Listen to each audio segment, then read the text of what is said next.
Hello everybody, it's time to begin our class today in Acts chapter 33, probably Acts chapter 23, Acts chapter 23. Let's open with a word of prayer. Father, we thank you for thy word. Father, we do remember Rick right now as he's there at the hospital. Lord, we do ask that thou would give the doctors the wisdom that they need to be able to address these issues that are concerning him. We ask you would be able to allow him to be able to return home soon in strength, and we also ask that you would be able to provide for him perhaps a different job that will not be as harmful to his health. In Jesus' name, amen. Acts 23. Okay, so which Rick are you talking about? Rick Kosick. Oh, okay. Rick Kosick. He went to the hospital this morning, or I guess it was this morning. Okay. So I don't have any more information other than that, but I do know that he went to... He had heart pains, yeah. Well, other than he had heart pains, and I don't know what the story is once he got to the hospital. I mean, it was about 10:30 when the message was sent, I think. Mm-hmm. So it seems like maybe that was about the time they were leaving. Yeah. Because he came home from work, so he must have been feeling really awful. Mm-hmm. He probably was. I knew he's had heart problems for quite a while. Mm-hmm. I wonder if they've narrowed it down yet. Well, he has pulmonary hypertension, and it affects the heart too. The pulmonary hypertension. That's with the lungs. Yeah, but it affects the heart as well. Yeah, Okay. it does. Okay, let's read through Acts 23. Mrs. Wormer, are you there today? Mrs. Grover's not here today. Okay, good. Well, not good, but She's got to get a doctor. But I'm sorry that she's not here today, Jacob. Jacob, she's got to get a doctor's note if she wants to come back to class. Yeah, I'm going to write the note. That'll work, Jacob. So let's read 2 verses. And Jacob, you read 2 verses, Bill read 2, and so forth. All right, go ahead, Jacob. Earnestly supporting the counsel that men and brethren, I have no good conscience before God until this day. High priest and Ananias. Okay, go read verse 2. Okay. All right, so you still there? Just a moment, Jacob. Are you there, Paul? Why does he keep buzzing like that? That's irritating. Well, are you there, Jacob? We know. Are you? He doesn't have to keep doing it. Jacob, are you there still? The wrong line. All right, Paul, are you there? What line does he have to be on? Are you? Is it line 2? What line is it on? Well, there's a 1 and a 2. Okay, I'm trying to get 2. Are you there? Oh, just a moment, Jacob. Are you there, Paul?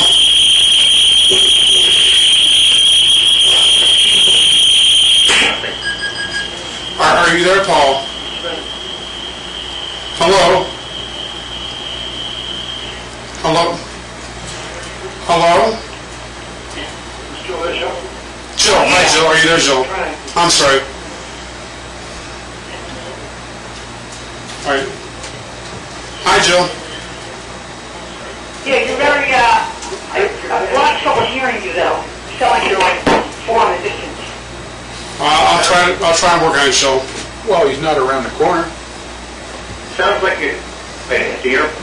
Well, Can you hear Jill okay, Jacob? I can hear, but it sounds like you're far off in the distance and having some trouble hearing. Okay, I'm trying to... Jacob, can you talk to Joe for a minute, please? Jill, can you hear me? Yeah, but it sounds like you're a little distant there. It sounds like the runway is here. A little bit. Okay, It's sort of sounding staticky. And now I don't have static, but I just don't hear you clearly or as well as I would want to.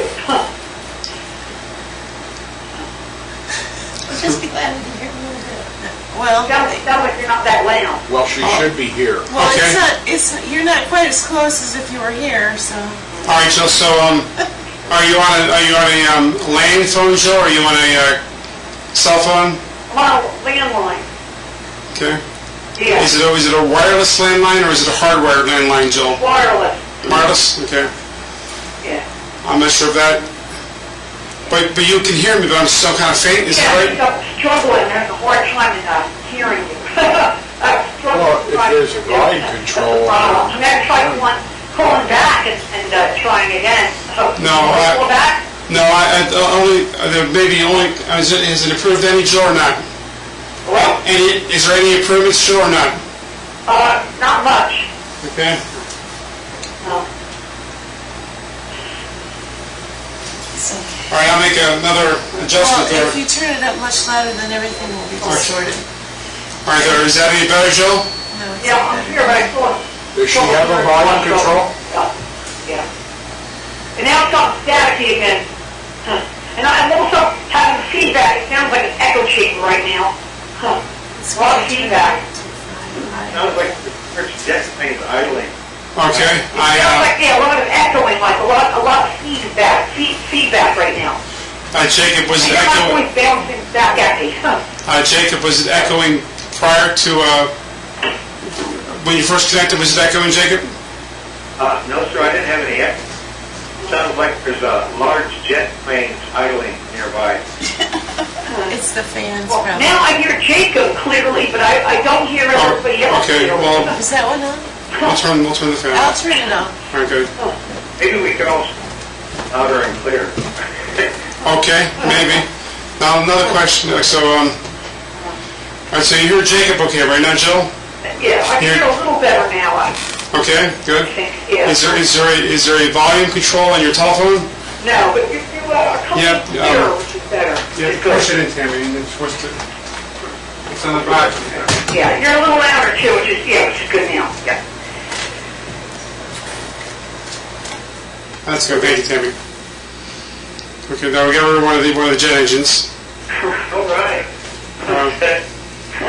We just need some ice Well, now. that's my list anyway, Pastor Dan. Okay, that's good. Hopefully Pastor Dan won't melt. All right. Behind the jet. All right, now, are you okay? Is it a little better now, Jill, or not? Yeah, I think it's somewhat better, I think, right now. Okay. Yeah. Okay, Jacob, is it, Yeah. Sorry. everything's fine then, right? Okay. Except Sounds you're a lot gonna better, melt. Pastor Dan. What's that now? It sounds a lot better. Oh, good, good. Better than before, yeah. Okay, I'm glad. Okay, so, we're in Acts chapter 23, so let's begin again with verse 1 again, Jacob. You read verses 1 and 2, and Joel read verses 3 and 4. And Paul, earnestly beholding the council, said, Men and brethren, I have lived in all good conscience before God until this day. And the high priest Ananias commanded them by him to smite him on the mouth. Then Paul said unto him, God shall smite thee, thou wilt white the wall. For sittest thou to judge me after the law, and commandest me to be smitten contrary to the law? And they that stood by said, Revilest thou God's high priest? Then said Paul, I wist not, brethren, that he was the high priest, for it is written, Thou shalt not speak evil of the ruler of thy people. But when Paul perceived that the one part were Sadducees and the other Pharisees, he cried out in the council, Men and brethren, I am a Pharisee, the son of a Pharisee. Of the hope and resurrection of the dead I am called in question. And when he so said, there arose a dissension between the Pharisees and the Sadducees, and the multitude was divided. For the Sadducees say that there is no resurrection, neither angel nor spirit, but Pharisees confess both. And there arose a great cry, and the scribes that were of the Pharisees' part arose and strove, saying, We find no evil in this man, but if a spirit or an angel has spoken to him, let us not fight against God. And when there was a great dissension, the chief captain, fearing lest Paul should be pulled in pieces of them, commanded the soldiers to go down and to take him by force from among them, and to bring him into the castle. And the night following, the Lord stood by him, and said, Be of good cheer, Paul, for as thou hast testified of me in Jerusalem, so must thou bear witness also at Rome. All right, so Jill, let me talk about question 1 here for a moment here. We notice here in verse 1 that Paul says that he has lived in a good conscience before God until this day. So that's how he's been living, in a good conscience towards God. So Joel, please do question 2. Who commanded Paul to be smitten on the mouth? The high priest Ananias. Okay, the high priest. The high priest is the one that gave this commandment, because he didn't like what Paul was saying. He told someone, smite him in the mouth. Bill. That's the third Ananias that we have in the book of Acts so far. Oh, you're right. Isn't it, Bill? Mm-hmm. That was a popular name. Popular name. Yeah, it must have been like Bill or John or something like that. That's true. Good observation. This is the third Ananias we've had. What was the first Ananias? Who was the first Ananias? That was the one that rescued Paul. That was the previous Ananias. And the same who says the one with Ananias and Sapphira in chapter 5. Chapter 5, yeah. We had one in chapter 5, one in chapter 9, and this one in chapter 23. That's interesting. And so Paul called the high priest here in verse 3 a whited wall. A whited wall is, Thou whited wall, for thou citizen to judge me after the law, the commandest me to be smitten contrary to the law. So he was just pointing out the fact that what he ordered to be done to him was contrary to the law. Now a whited wall, that's a sepulcher of some sort. A tomb, a whited wall, something that looks real nice on the outside, but it's full of dead men's bones on the inside. Jacob, you want to do question number 4, please? Who asked the question, Revilest thou God's high priest? That was Ananias. The bystanders, right, Jacob? The bystanders, those people that stood by. Right, yeah. Bystanders. But You weren't innocent. That's right, they weren't. Now we see, Paul says, he points out this thing, that evil was not to be spoken about the ruler of the people, meaning Caesar, the governmental people. And yet, that's what the Jews were doing. In many cases, they were speaking evil against the government leaders. Bill, go ahead with question 6, please. Of what did Paul say he was called in question? A Pharisee, the son of a Pharisee, of the hope and resurrection of the dead. Okay, it's right there with that statement, the hope of the resurrection of the dead. That's fighting words, the word resurrection. Because we have two groups of people here. We have the Sadducees and the Pharisees, and there's other factions as well. But those are the two main groups of people: the Pharisees, the Sadducees.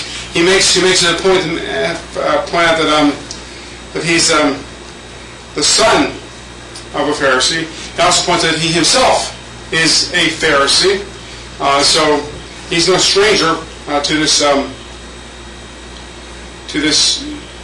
group of people. And so because of this statement he made for the hope of the resurrection of Israel, there began to be a division between the Sadducees and the Pharisees. These two groups were divided. The Pharisees, the Sadducees, and even the groupings of people, the multitude himself. He had these divisions, maybe two major divisions, and maybe some minor divisions among them. Because the Pharisees were thinking one thing, the Sadducees were thinking another thing, and the whole multitude of people were thinking of something else. Thought about that, Tammy? No, I'm just looking at the screen. Okay. It doesn't need to comment. Okay, it's fine. Good. We won't comment about it. So we want to do question number 8, please, Mom. I want to ask, has Jacob talked to Barbara lately? Jacob, did you hear that question? Oh, yes, I have. Because she's not here, is she still sick? Yeah, she ain't feeling so good. It's the rain that affects her for some reason. I didn't know we had rain. Did we have rain? It rained this morning. Oh, okay. It's yeah, and then the Thursday night, it's hard for her to get to sleep and Yeah, we know about that. It makes her too late, but she usually comes on to the class, and she must not be well. Did she go to her appointment? What? Does she have a doctor's appointment today? Oh yeah, she did. She had to go see her cardiologist. So did Okay. she make it to the appointment? Did she make it? Did she go? Oh yeah. Oh, good. Okay. What's the matter with your mother? Well, the mama? Oh no, she couldn't be here today. Is she she's sick? all right. She's doing pretty good. What did he say? She's just going to make it. She's not up to Okay. speed. Okay, now what is question 7? Question 8, please. Oh, question 8. What do the Sadducees deny? And 2, what do the Pharisees affirm? The Sadducees deny the resurrection, and the Pharisees confess to the resurrection. All right, so the resurrection, this is... Angel and spirit also. yes, that's right. Those are important distinctions. That's true. What is it? He said angels and spirits. Tammy. Would you say that when it says spirit, it's referring to like an evil spirit, like demons or something, devils?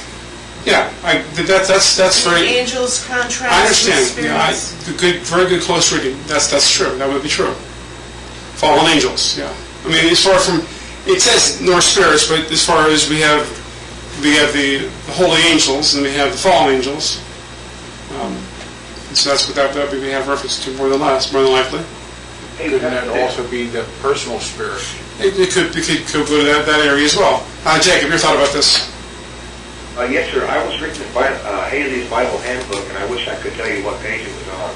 But these people they were Hellenized Jews, and they had been trained. Basically, they were Alexandrianized Jews, and they came back. These were early liberals, and I was just wondering about this neither angel, because over in Exodus how it talks about maybe it's Deuteronomy. Yeah, it is Exodus, but I think it mentions it again in Deuteronomy when it's talking about the angel of the Lord that will go with them.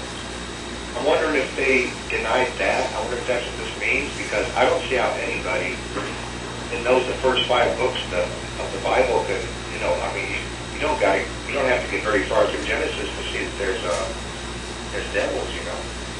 I just can't understand how they can understand this unless they had gone to an Alexandrian or early Alexandrian school. I know that XLL or XXL wasn't written until later, but that worldviews were already there. I was just kind of wondering if you know anything more about that.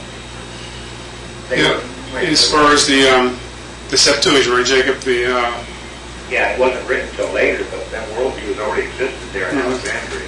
Right, that's a good thought. Yeah, there may be some of this influence that they had from Alexandria, but they were men who did not want to accept a resurrection, and so this goes to Bill's point as far as if there's no resurrection, then death is final. And so that's where the Bill was still looking at from the spirit standpoint of the human spirit. But I also think, since they bring up on the angels, it also would classify as the fallen angels as well. We have both. So we have. They think that life is all there is. The Sadducees, not too much different than many people today that are living. Yeah. Life is all there is, all we have. Now, I'm not sure why they would be investing a lot of time in this council, the Sanhedrin. Otherwise, it's just they're holding it to a heritage or a tradition that's only for this life. Why would you even bother with it? That's right. Tim, did you ever thought? Go ahead. I think Jacob just said it. Why would you even have it? Because if you don't believe in the spirit, If you don't believe, what's the point in believing in God? Mm-hmm. Because once you die, if that's true. That's right. That's what exactly what the Sadducees, how they felt. Tammy. That was what Paul talks about in 1 Corinthians 15. Mm-hmm.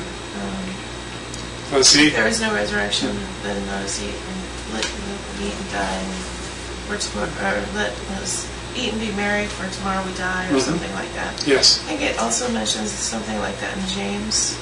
Mm-hmm. Yes, it does. I wonder if the world religion is behind that too. No. They deny so much Bible doctrine. Their people are devils or demons or trying to mislead people into following them. I mean, there are people today that deny don't believe in a resurrection, and they would not believe in angels because they don't want to take anything that's modeled after the Scripture. They don't want to believe in a God, and they're not even sure if these Sadducees really believed in God. I mean, they may have, but then they were limiting who God was. They were looking at a kind of like a deistic approach to who God was. A deist, for instance, like with Benjamin Franklin was a deist. According to the model of a deist, God, using the illustration of a watch back before we had put batteries in watches, when we had works inside of them, when you wound a watch, the deist believes that God just wound the world up like a watch and let it sit to tick on its own. That's what a deist believes. Now the deists have evolved into, probably if you pick a different word, but they've transformed themselves into the agnostic, and the agnostic graduates himself into an atheist. I wonder how they can even think that they could do anything on their own, that they could be capable of any kind of change of their own power. Right. Mm-hmm. There's really nothing we can do. How did we get our vision and our ability to perceive sound and other things? It's not of our own doing. It is not, no. It's not our own. And looking at so Paul understood the fact of who was his audience, and he talks about for the hope of the resurrection of Israel. There is a future for Israel, even today. There still is a future for Israel. I'm not talking about national Israel today that's over there in the Middle East. I'm talking about a future for Israel during the tribulation time period, during the millennial time period, primary millennial time period. But there is a future coming for Israel. After the church is taken away, we have a future coming for Israel. I mean, God's message of salvation is for Israel, it's for both Jew and Gentile, Jew and the Greek. It's for anybody. And those people who are of Israel today can turn and accept the gospel if they want to, for the hope of the resurrection of the dead. If someone's from Israel and they want to have the hope of the resurrection of the dead, that hope is only found in the Messiah, the Lord Jesus Christ. It's not found anyplace else. And so Paul was perceiving here that this obviously he knew very well. He probably even knew some of their names. Maybe he knew all their names. I'm not sure. And he says, for the hope of the resurrection of Israel. That's why he was there at this trial. That's why he was doing what he was doing. Jacob. Oh, yes, sir. There was something you said that reminded me of something that I just recently read over here in Isaiah 25. Okay. You know that judicial blindness that's on Israel from 2 Corinthians 3, 14 through 16, right? Yes. But there's something here, right now, this is talking about Isaiah 25, talking about, the kingdom and all that, well, in 25:7, it shows that this veil. Well, let me read the verse, and I think it will explain itself. Mm-hmm. He will destroy in this mountain the face of the covering cast over all people, and the veil that is spread over all nations. So this judicial blindness seems to be in this part of this age, in the Gentile nations too. That's why I think it's really hard convince people they need Christ, that they need His body, they need the Word of God, and to grow, especially. I've experienced that recently. But this was just amazing to me because this part of this age is just, I think this is why it's so hard, really great, bring anybody in, to disciple them.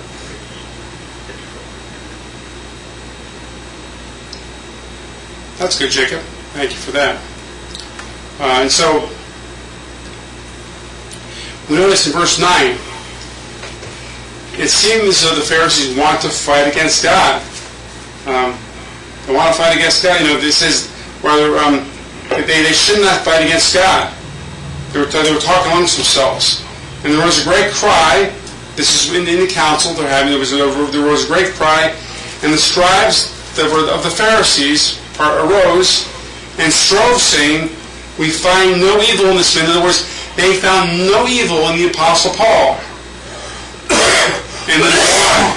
But of a spirit or an angel, emphasizing the fact of what the Pharisees believed. If a spirit or an angel had spoken to him, let us not fight against God. Now, Tammy, you want to do question 10, please? Well, it's one of the fears of the chief captain that probably be pulled in pieces by them. All right, so the chief captain, they were up there on this they were observing from afar off what was going on at this trial that the Jews were in, the Pharisees, the Sadducees, and the multitude, and the groups themselves, they were having this huge conflict with one another, and so the chief captain, they went. He was concerned he was going to be pulled in pieces, so he commanded his soldiers to go down and take him away by force. He was just observing for a while, and he noticed something. He wasn't passive. They became actively involved in the situation. He went to side what was going on. He pulled Paul away from the great multitude. That was kind of, I guess, must have been pulling on him. One group had one arm, another group had another arm. I'm not sure if they had any legs involved, but at least that was the idea. Well, one group was pulling him this way, and so they were concerned. His observation, they would be pulled in pieces. Now, they bring him in the castle, and the night following, we see, the Lord told Paul in a vision, he says, "Be of good cheer, Paul, for as thou hast testified of me in Jerusalem, so must thou bear witness also at Rome." Let's read some more verses here. Jill, let's read 2 more verses each, so you begin with verse 12. Okay, Jill, please? Verse 12? Yes. Okay. Okay. And when it was day, certain of the Jews began together and bound themselves under a curse, saying that they would neither eat nor drink till they had killed Paul. And they were more than 40, which had made this conspiracy. They came to the chief priests and elders and said, "We have bound ourselves under a great curse, that we will eat nothing until we have slain Paul. Now therefore, the council signify to the chief captain, bring him down to you tomorrow, as though you would inquire something more perfectly concerning him. We, or ever we come near, are ready to kill him." And when Paul's sister's son heard of their lying in wait, he went and entered into the castle and told Paul. Then Paul called one of the centurions unto him and said, "Bring the young man unto the chief captain, for he hath a certain thing to tell him." All right, verse 18, please. So he took him and brought him to the chief captain, and said, Paul the prisoner called me unto him, and prayed me to bring this young man unto thee, who has something to say unto thee. Another one? Yes, please. And the chief captain took him by the hand, and went with him aside privately, and asked him, What is it that thou hast to tell me? And he said, The Jews have agreed to desire thee, that thou wouldest bring down Paul tomorrow into the council, as though they would inquire somewhat of him more perfectly. sorry. I can't remember. But, oh, I'm sorry, that's your verse, right? I'll read it. I'm sorry, I was jumping the gun on my part. But do not thou yield unto them, for there lie in wait for him more than 40 men, which have bound themselves with an oath, that they kill neither eat nor drink till they have killed him. Oh, I'm sorry, that they will neither eat nor drink till they have killed him, and now are they ready, looking for a promise from me. So the chief captain then, young man depart, and charged him, see thou tell no man that thou hast showed these things to me. And he called unto his 2 centurions, saying, make ready 200 soldiers to go to Caesarea, and horsemen 60, and 10 spearmen 200, in the third hour, at the third hour of the night. So, Jill, do question 12 for me, please. Oath. Yes. What type of oath did servants of the Jews make, that they would neither eat nor drink till they had killed Paul? Okay, so there was someone under a hunger strike. They said, we're not going to eat until Paul's dead. Now, of course, their plan failed. They themselves were not able to kill Paul.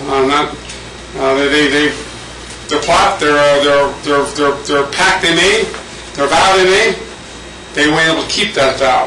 And we see here in verse 13, there are more than 40 men who wanted to see to it that he was put to death, but they made a mistake. They were not able to fulfill their vow.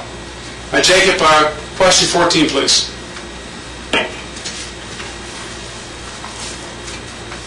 Who did these men tell about their oath? The chief priest or the elders? Yes, I guess, you still there, Jacob? I'm here. I think. I'm sorry, Jill, we lost Jill there. I'm not sure how that happened. Maybe she, sometimes she may call back. Apologize, Jill, we get disconnected. So that's right, Jacob. So these men made a plot, and they came and they told the chief priests, plural, and the elders, that they had this plan, that they made this plot. And what the oath takers, what these men who made these oaths, their idea was, they made a deal with the chief priest, with the council, says, look, bring him down unto you tomorrow. They says in verse 15 says, as though you've been inquiring something more perfectly concerning him. And then during that transition, when he's coming down, that was when they were planning on attacking him and killing him. But they failed with that. Bill, question 16, please.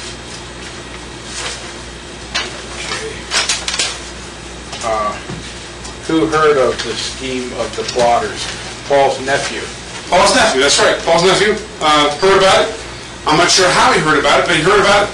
I guess there was too much talk about it, and where these conspirators were not quiet enough about it. The Lord provided, made it possible that this nephew of Paul was able to hear about this plot.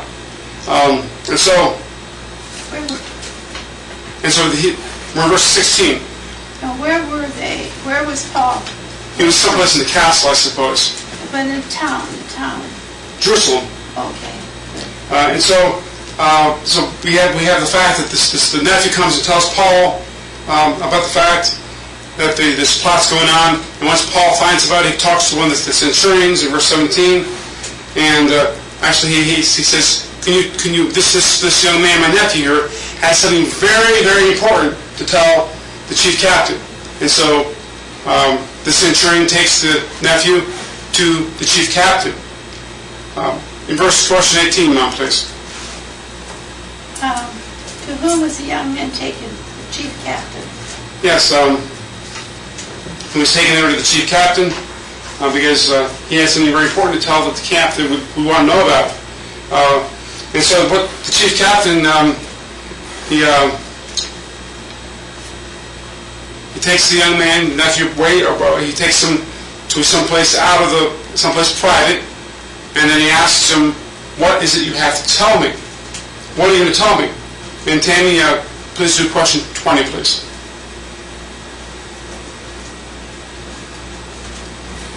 What had the Jews agreed to do? Well, we talked about that previously, or you did. Yes. They were going to pretend that they had a question that the chief captain, pretend to the chief captain that they had a question that they needed to ask something more of Paul to get him to come. That's right. And this is the nephew conveying this fact, what he heard, first-hand account, to the chief captain. And so we see here in verse 21, they were looking for this promise. They were hoping that the leaders would give this promise that they would do what they said, as far as bring Paul down to inquire more of him, because they bound themselves with this oath. But they didn't realize that someone among themselves had talked too much, and the nephew of Paul heard what was going on, and now the chief captain knows, and their plan to kill Paul is about to be foiled. Jill, if you're still listening by some means, please call back. We want you to do question 22, but you can't do it right now, so we'll have Jacob do it until you get back with us. Jacob, question 22. I took a page.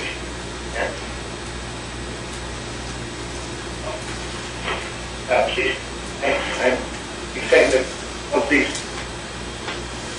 Okay, what charge captain give? And 20. Thou has shown. Am I breaking up, Dan? A little bit. You're breaking up somewhat, Jacob.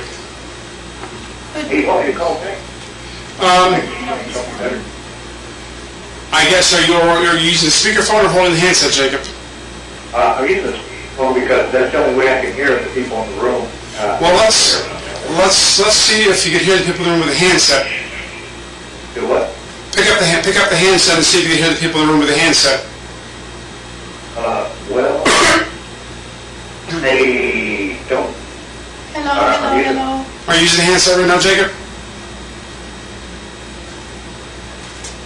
He could use the handset when he's talking. Right. Yeah, maybe you could use the handset when you're talking, Jacob, and then use the other one when you're not talking, I suppose. You know what? We'll quit. Pretty much is coming through clear now. It is, okay. All right, fine. Well, if it's coming through clear, Jacob, we won't try and fix it. The answer is, see that thou tell no man that has showed things to me. Good. Now we see that the question in question 23, how many men were the 2 centurions told to get together? We see 200 soldiers. That was it. Have the horsemen, 70 horsemen, 3 score and 10. So that's 100 plus 70. Probably 200. 200 soldiers, 200 plus 70 is 270. Spearmen, what we say, and 200 spearmen. And 200 spearmen, which is, what's that, 470. And they were supposed to go the 3rd hour of the night. The 3rd hour of the night is when they were going to go. So they're going to go kind of in the middle of the night. Like when they took down that statue of the 5th Supreme Court Justice, they did it in the middle of the night. They didn't want any big fanfare about the whole thing. They did it at 2 a.m. in the morning. 3rd hour, if you have Where was 6. that? I missed that. It was done in the middle of the night.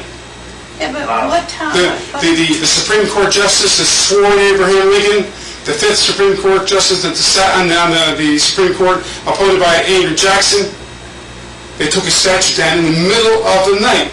Just to illustrate the fact of they were left in the middle of the night. The reason is they wanted to be quiet about it. Where did they take the Tammy. statue? So No, I have to say that. This is 9 p.m.? Let me see. No, let me see. You said it's the 3rd hour. Well, third hour, I think, of the night. That would be 9. I guess it would be 9, Tim. Yeah, it would be 9. I was Don't thinking, take mine down.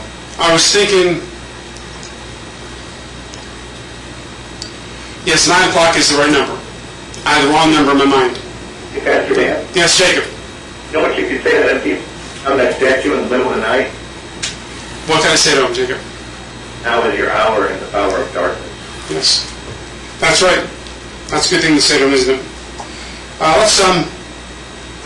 Let's read some more verses here. So, Jacob, 24. And 25. Right, and provide them beasts. They may set along and bring unto Felix the governor, and letter after this return. What are we doing? Do you read verse 25 through, Jacob? Oh, I did. Wrote a letter at. All right, and Claudius Lysias unto the most excellent governor Felix sendeth greeting. This man was taken of the Jews and should have been killed of them. Then came I with an army and rescued him, having understood that he was a Roman.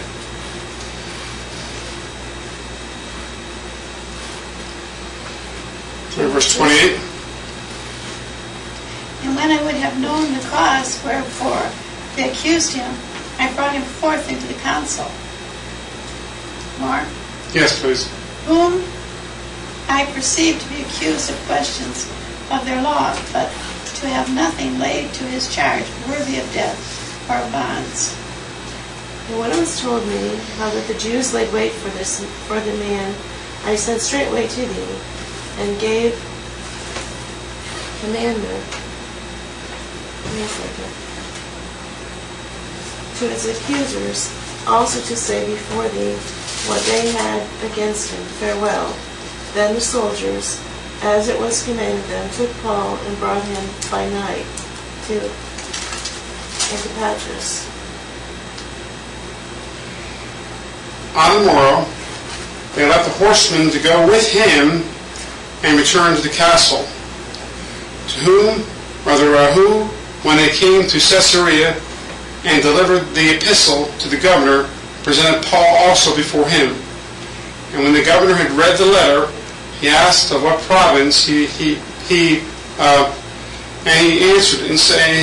answered that he was of Sicilia. I will hear thee, he said, when thine accusers are also come.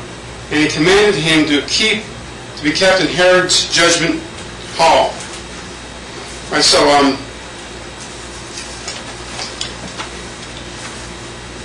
Bill, question 24, please.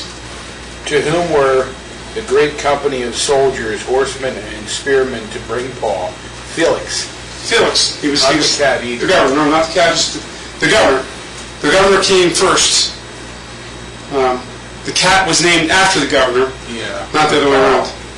The governor came first. So they were bringing the Governor Felix, and so the chief captain, he wrote a letter. And so he wanted to make it very clear why this man Paul was being brought to the governor. Question 26, Mom, please. What is the name of the governor? Claudius back, look at the Bible. Claudius Lysias. I don't know if that's right or not. That's No, Felix is the governor. it's the the governor. Oh, I'm I'm sorry. sorry. The governor name. I'm Oh, sorry. sorry. That's the name of the chief captain. You almost got me there. I didn't After that big talk about the cat. getting distracted. Felix. Yes, I'm sorry. I'm sorry. Felix is the name of I the just took the first name. is the name of the governor. Yes, I understand. What was that question? Jacob, go ahead. So you're saying Felix the cat was named before? After, Bill. I mean, There's after right answer Jacob. on my paper. Yeah, I was just, I didn't know. Now, I had the right answer on my paper. good. But the problem is was it very clear on your paper Yeah, And so that's you looked in clear. the Bible, and That's the looking at Bible, the the first name in the Bible was the Yeah. name of the chief captain. Right. And so in the letter, the chief captain described the condition of Paul. He says that he should have been killed. But I and my men, we saved the day, we rescued him. That's what he was communicating in his letter. Tammy, question 28, please. Can I add to that? Please do. He was sort of acting like he was protecting him because he was a Roman. But he didn't know he was a Roman. No, he didn't. He was, wasn't he? Yeah. It's interesting. Okay, number what? 28, please. 28. Where did the chief captain take Paul? To the council of the Jews, I guess the Sanhedrin. Yes, he brought him forth into the council. And we see that in verse 29, what was Paul not worthy? He wasn't worthy of the... Is that, I'm sorry, or is that referring to Felix's, or Herod, well, they said something about Herod's judgment hall? What council is it referring to? Well, this is the letter. Into their council, yeah. So it was the Sanhedrin, right? Yes. Okay. This is in the letter he's writing to the governor Felix. Now, Paul, worthy, whom I perceive, this is the chief captain talking, Claudius, the chief captain, whom I perceive to be accused of questions of their law, but have nothing laid to his charge worthy of death or bonds.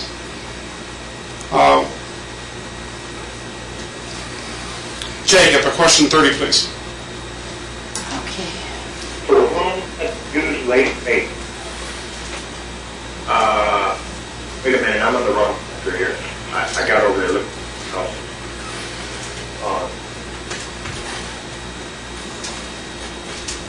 Okay. Oh, 30, okay.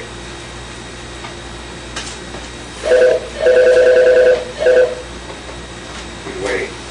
That would be Paul. That's right. Again, we're just rehearsing this. So first we have the men that are plotting it, then we hear the nephew hear about it. The nephew tells Paul, and the nephew goes and tells the chief captain of the chief. And the chief captain now is writing this in a letter to Felix. So we have this point being emphasized that this is the plan. They're planning to kill him. What the time of day it was when the soldiers brought Paul, it was at nighttime. They brought him at nighttime. So they went at the third hour of the night. Bill, question 32. Who was left with the Apostle Paul? The horsemen. Horsemen, okay, that's right. And then... I have a question about Yes. 31. And Antipatris, or however you say his name, what was he, like a centurion, some kind of captain there in Caesarea? Well, they got the name of the town, so they took him to Caesarea. I thought that was the name of the yeah, I guess that's the person's name. Well, is that what he would be? Is wouldn't they deliver from one, like the one was the chief captain, so he was delivering to another? Yes. Something? I think so. And see, initially I thought it was like some type of fortress. But it's a person, like you said, the chief captain. Oh, but Jacob was saying what you were saying, it was a place, a fortress? Maybe it will. He said it's not. If it's a person or a place here. Okay? But it's not the city. No, it's not. Oh, wait a minute. Oh. I have a note here. Maybe it says Felix Antipatris. Is that part of his name? Might be. I wrote that in there. It could be, but if it's written there, it could be his last name or his first I name. don't know if it's mentioned later. Yes. Maybe that's the Greek word for cat. Yeah. No, but it's not. Confused. It's not. Please, it's not. It's not that could be part of his name. What if it's Joe? We'll see. Good. I'll wait till we are told this show. I have to listen for the. There were some cats there a moment ago. Is that right, Jacob? You have your pet cat with you? Yeah, I did it. I'm a thing. Okay. Good. Okay, so Yeah, that probably is right. are you back with the show? Go ahead, talk. Hello? Hi, Joe. Good. I'm sorry. Somehow we got disconnected, Joe. All of a sudden. That's okay, yes. So did we clear that up with verse 31 there? Okay. Maybe. I think so. I mean, if that note is right, I don't know if it's right, but... We'll have to verify. Well, the verify if the note is correct. Well, I had I his name being Felix Antipatris. So in other words, that was like another name of Felix. Like his last name or his first name. I guess it would be his last name, probably. I don't know how the name's formed. Okay, then. And say we see the epistle was delivered to the governor in verse 33. Jill, you want to do question 34, please? For what province was Paul? Cilicia. Okay.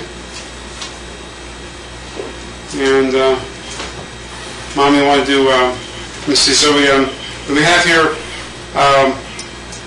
Paul was commanded to be kept in Herod's judgment hall. In verse 35. And right, Mom, do question 36, please.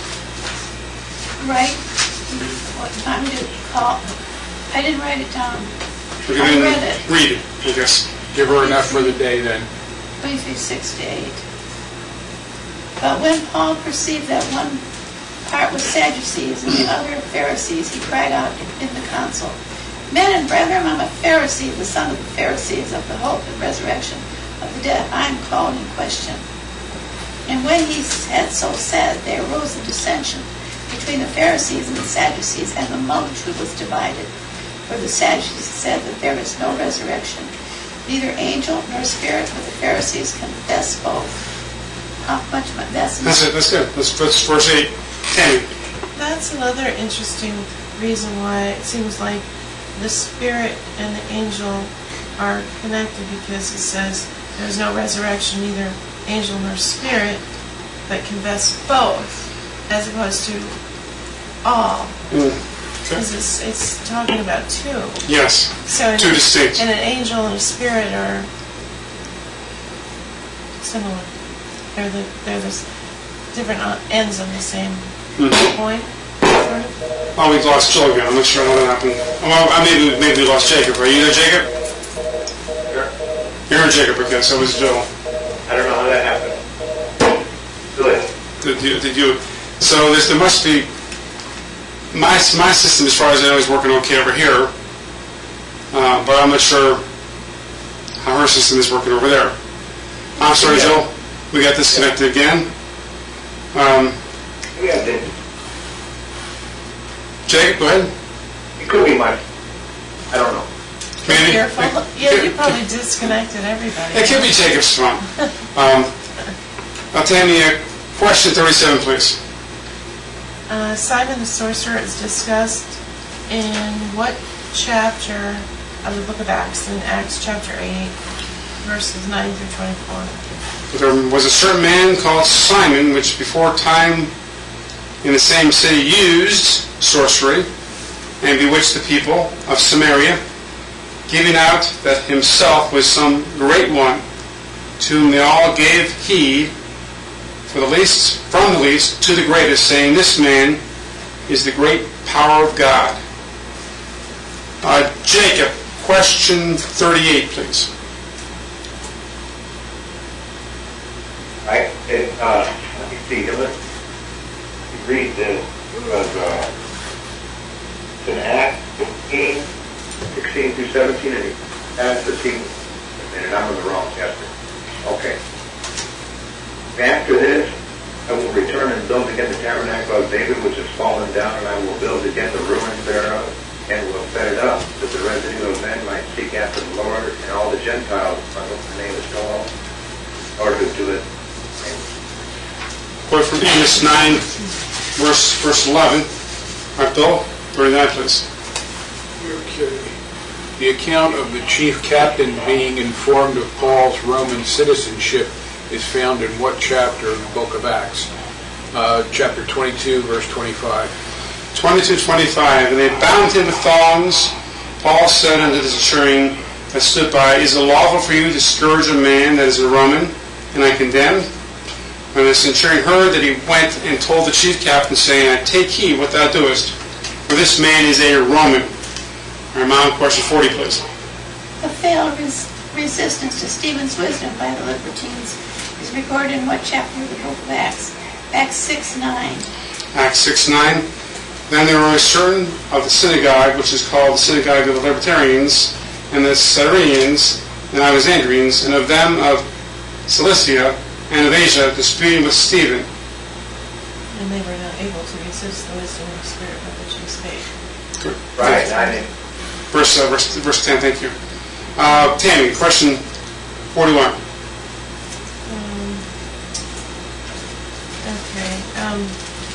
Paul's quotation of part of the second psalm is discovered in what chapter of the book of Acts? That would be Acts chapter 4, verse 25 and 26. Who by the mouth of his servant David has said, Why do the heathen rage, and the people imagine a vain thing? The kings of the earth stood up, and the rulers were gathered together against the Lord, against his Christ. This Acts. That's Acts chapter 2? 2, verses 1 and 2. I should say, what chapters of the book of Acts? Oh, I should say, what days did you get, Jacob? oh, okay. Did you get chapter 2 or you get another chapter? I got chapter 4, 25, 28. You got chapter 4. Okay, what's chapter 4 say, Jacob? That's what I just said. Oh, pardon me. Oh, she said. She says 4. Now, Verses 25 and 26. I didn't get anything other than chapter 4. Yeah, because I was looking, reading the exact words Abby was saying, thinking, okay. Hey, Pastor Dan, this Yes. is a prophecy. This was a time when he came. It'll be about the end time also. So we have here in chapter 13 as well, God hath filled the same unto the children of Israel, hath raised up Jesus again, as it also written in the second psalm, Thou art my son, this day have I begotten thee. So it's written in chapters 4 and 13. 13 what? 13 verse 33. Wait, but it's quoting a different part of it. Yeah, it's a different second psalm, but it's still second psalm, isn't it? It is. What part of it? This now 7. 7. 10-7. Okay. Psalm 2-7. What's question 45? 41. Oh. Verse 41. All right, Jake, if you want to do question 42, please. 42. Where in the book of Acts, in Jerusalem on the day of that would be 20.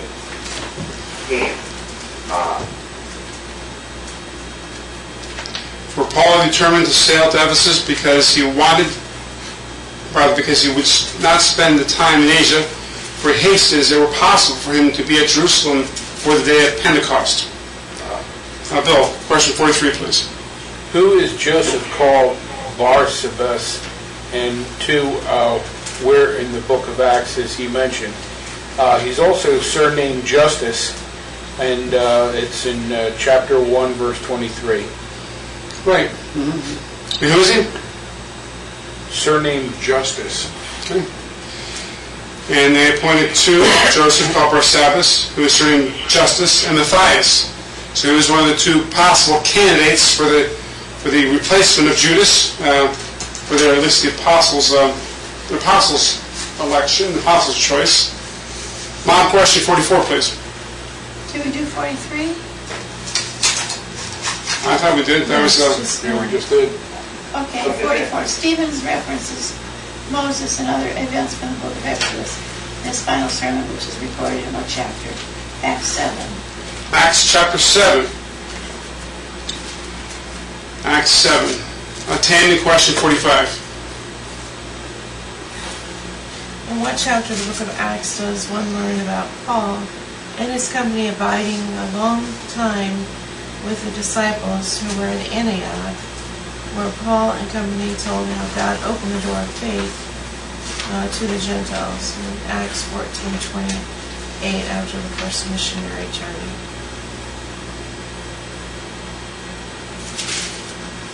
It says, wait a minute.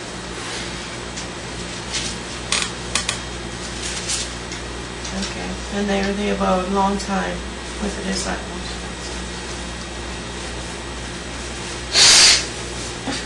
That's right, Acts 14. Was that again? No, that's fine. That's good. That's what I was looking for, Acts 14. That's the 46th one? That was number That's 45. Oh, okay. Jacob, question 46, please. Finding of Paul with 2 chains at the command of the chief captain, as recorded in one chapter. That would be chapter 21:3. Then the chief captain came near and commanded him to be bound with 2, commanded who he was and what year. All right, Bill, question 47. I didn't answer this one. Okay, where in the book of Acts does one learn of the disciples rejoicing that they were counted worthy to suffer shame for his name? In Acts 5, verse 41, and he departed from the presence of the council, rejoicing that they were counted worthy to suffer shame for his name, and daily in the temple and every house they ceased not to teach and to preach Jesus Christ. Mom, question 48, please. Why was prayer made without ceasing for Peter? And in what chapter of the book of Acts is it recorded? Acts 12:5. They were praying for him to get out of prison. That's right. Peter therefore was kept in prison, but prayer was made without ceasing of the church unto God for him. Acts 12, verse 5. Tammy, question 49, please. And where in the book of Acts where it says one read, Jesus I know and Paul I know, but who are ye? That's in Acts 19:15.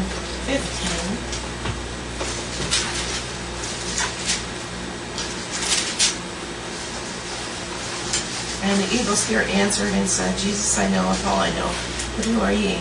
And this was the spirit that Scevus' 7 sons sought to cast out. Good. Very good. Jacob, question 50, please. Did you have to ask me this one, Mr. Dan? I feel the same way. Okay, I'll ask. Okay. I'll have to do it. What chapter of the book does Peter quote Deuteronomy 8? My answer had to be, didn't that I know of, 3:20 quotes Deuteronomy 18. In Acts 7:37, he quotes Deuteronomy 18. So it's 2 places, is that right, Jacob? But it's not Acts 8, it's Acts 15. Say again? Acts 18. Not Acts, I did not, Deuteronomy 8, not 18:11. I looked for that. What does Deuteronomy 18:11 say? It talks about 18:11 wizards and says, sorcerers. sorcery and the necromancy. Okay, so I must have put the wrong thing down. I couldn't find it. I looked hard, Pastor Dan. It's all odd. All right, so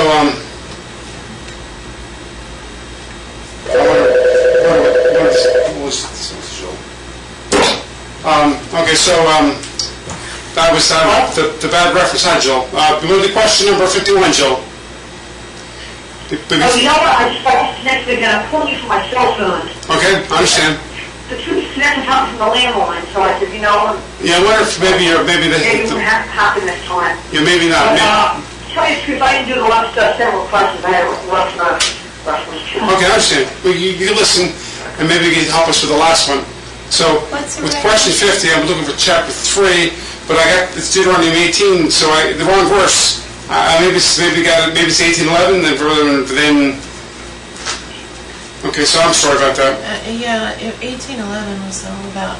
I was looking at Simon the Sorcerer or something in there, but because it was all about necromancy and about it was just a list of witchcraft type sins and things like that, which seemed like it fit with anything. It was just 4 numbers off, Pastor Dan. You still did good. Okay, so what's the right answer, Jacob? Right, I mean, what's the right question, I should say? Well, the right question was, in what chapter of the book of Acts does Peter quote Deuteronomy 18:15? 18:15, okay. Oh, 15. What does 18:15 say? 18:15, I'm almost there. Deuteronomy. I'm almost there, too. Do you want to read it? All right. The Lord thy God will raise up unto thee a prophet from the midst of thee, of thy brethren like unto me. Unto him shall ye hearken. Ye shall hearken. Is that the one? Yeah, that's the one. Okay. In verse. That was pretty smart, Jacob. Yeah, very good, Jacob. Like I say, it's like, once I should give the answer, you give the question. That's good. Yeah, it's like, ask me the question, now, then I'll try to give you the answer. Okay, that's good. I don't even know how to ask that. So what was the answer, Jacob? Can I answer like a Jeopardy? I don't know how they do that. I don't watch TV too much. I forgot. It's Acts 3:22 and Acts 7:37. What? Oh, the answer is Acts 3, Acts chapter 3, verse 22, and Acts 7, verse 37. That's number 50. Number 50. Yeah, that was Deuteronomy 18. Number 50 is Acts 7 and Acts 3. Thank you. Good, Jacob. 3:22 and 7:37. That's pretty good to get the question when it's not right. Oh, All right, Bill, question 51, please.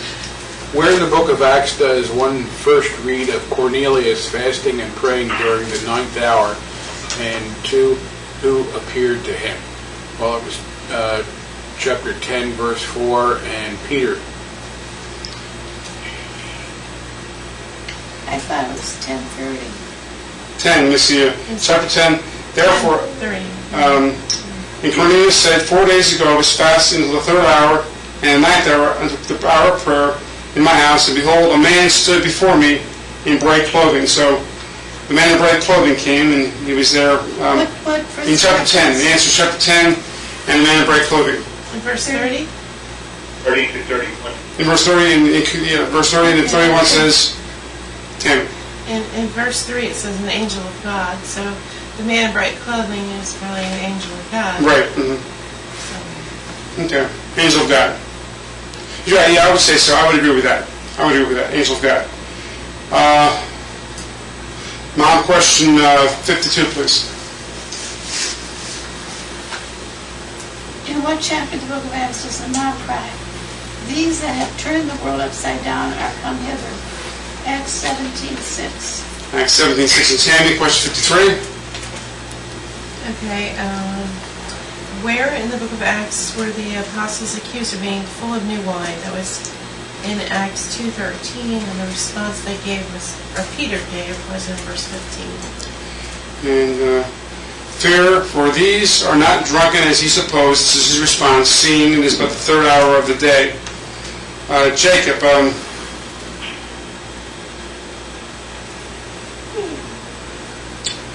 question 54. 54. The account of Paul being let down in a basket over a wall is recorded in what chapter of the book of Acts? And why was this done? Let me see, 9. I think I'll start at 20. And straightway he preached Christ in the synagogue, that he is the Son of God. And all that heard him were amazed and said, "Is this not he that destroyed them which called on his name in Jerusalem and came hither for that intent? That he might bring them bound to the chief priests." Paul increased the more in strength, and we found the Jews which dwelt in Damascus, proving that this is very Christ. And many days were fulfilled, the Jews took counsel to kill him, but their laying wait was known of Saul, and they watched the gates day and night to kill him. And the disciples took him by night and let him down by a wall. Basket. All right, Bill, question 55.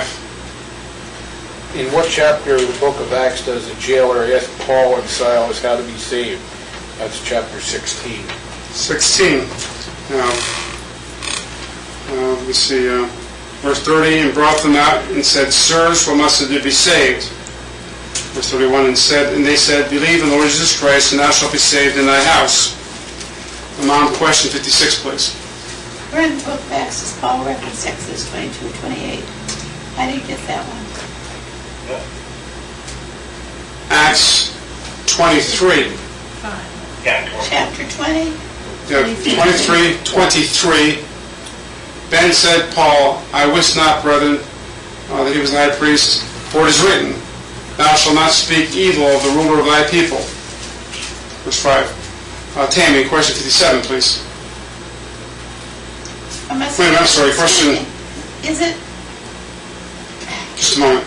I wonder why I'm not... The answer is, you were in H 56 for you? Yes. 56. 25. Okay, so you were doing 56. The answer is Acts 23, verse 5. Chapter 23. Chapter 23. Oh, the one we did today. Tammy, question 57, please. Verse 5. Yes.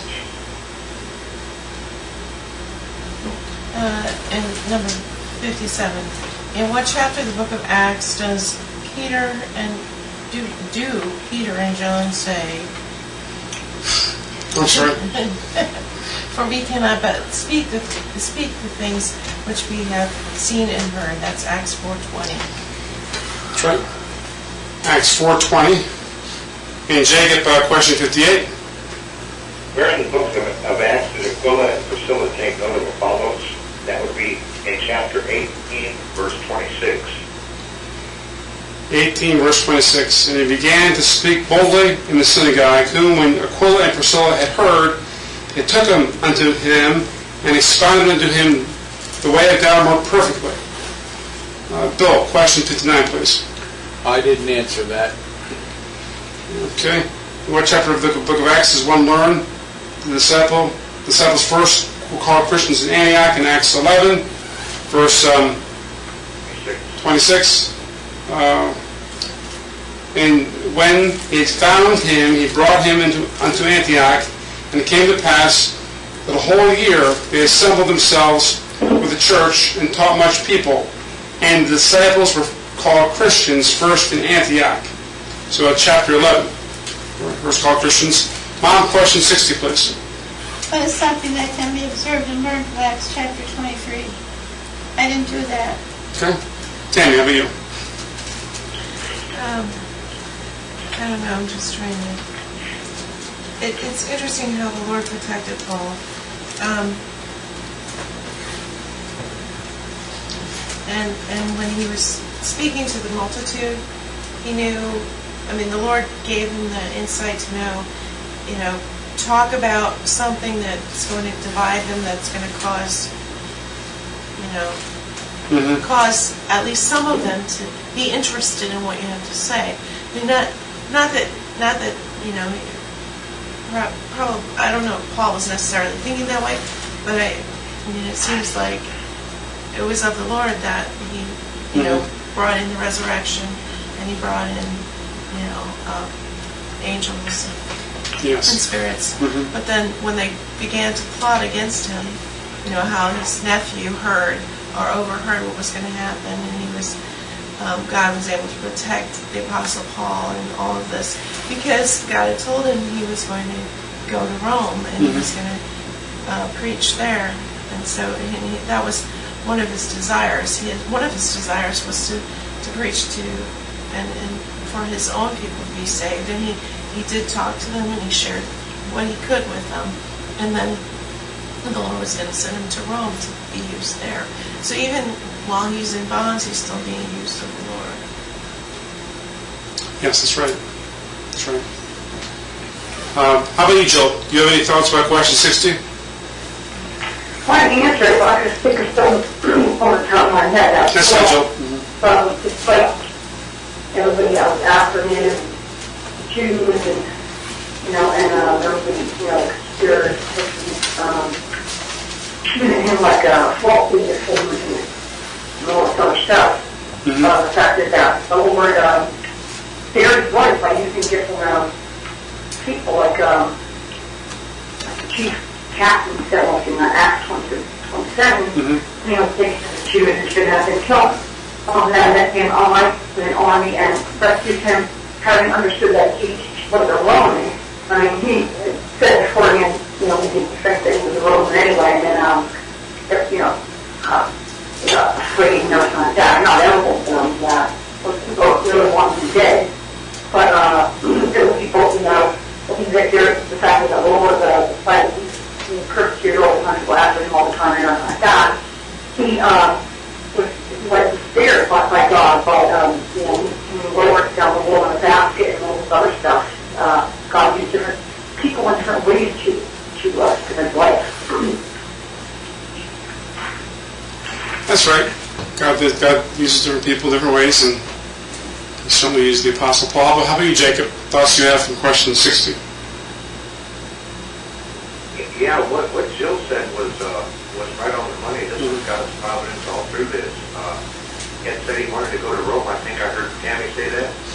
Kind of hard to hear from the back of the room over there, but he wanted to go to Rome, but he didn't know how he was going to get there at the time. He got to go to Rome. That's right. I wondered about these 40 that had bound themselves under an oath. They said they weren't going to eat. I don't imagine they starved to death, because if they were planning to illegally murder Paul when they could get a chance to, I don't think they would honor the vow and go ahead and starve themselves to death. I think they did fine. Yeah, that's right. As long as they stayed kosher. Mm-hmm. That's right. That's of course. They stayed kosher. Mm-hmm. How about you, Bill? Thoughts from question 60? No. Additional thoughts, no. All right, so what are any more comments or observations about this chapter 23? Well, I have a quick comment. Sure. So what Jacob had said, about people storing themselves in money, storing themselves in and commit Yes. the act of murder illegally. Anyway, maybe they just wanted people like, so just wanted people, just wanted them dead at any cost. So people would say, well, otherwise, if we don't, kill him, or if he's not killed, then look, the poor Jews are going to starve themselves. Mm-hmm. Maybe that was a motive right there for the Jews saying that, whether they were actually killed or not. Right. Mm-hmm. Yeah, that was their intent, I think. That was their intent to kill him. But God intervened with that. Anything else? Okay. When you're finished with that, I called up Justine and I can report what she said.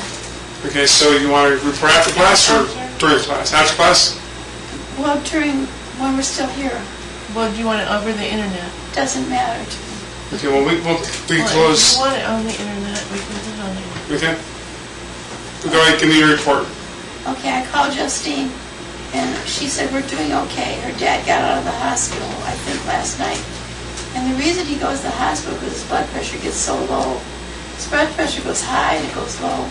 And it was so low that they feared for his life, I guess. And she has a cold. And I can't read my writing here, so. Anyhow, we had a nice chat and we did great together. Good. I'm glad she called and you called her. And I called her. Mm-hmm. That's good. This is Waite to the blood. I only heard what blood pressure is low and high. What happened to the blood pressure gets low? I couldn't hear the whole thing. It's life-threatening when it gets that low, Joe. Yeah, I thought something, no, in general, I just watched it, I couldn't hear, but that level. All right, you go, Jacob. Thanks a lot.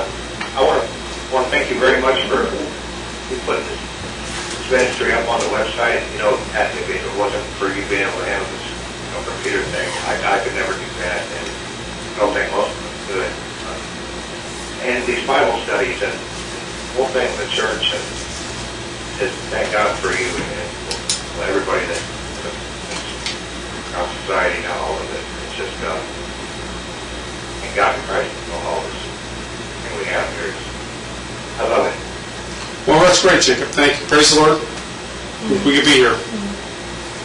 I want to also say, David is saying, thank you for, Pastor Neil, for your, faithfulness in doing the Bible study and your consistency, persevering in that. Well, not just this Bible study, but you never, skip a week, but the very next day goes into that. You never have not to say you never have even a short hiatus, but you never have even one hiatus or anything like that. You one Bible study to the next, you know, also plan them like very well, and Right.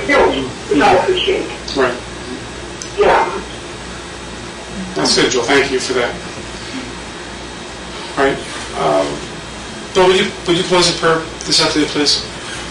Father in heaven, we thank you for the lessons that we received today. We thank you for all the blessings that you give us each and every day. We thank you for the opportunity to learn these things and to come to Jesus Christ for salvation. We thank you for our lives. In Jesus' name we pray. Amen. Amen.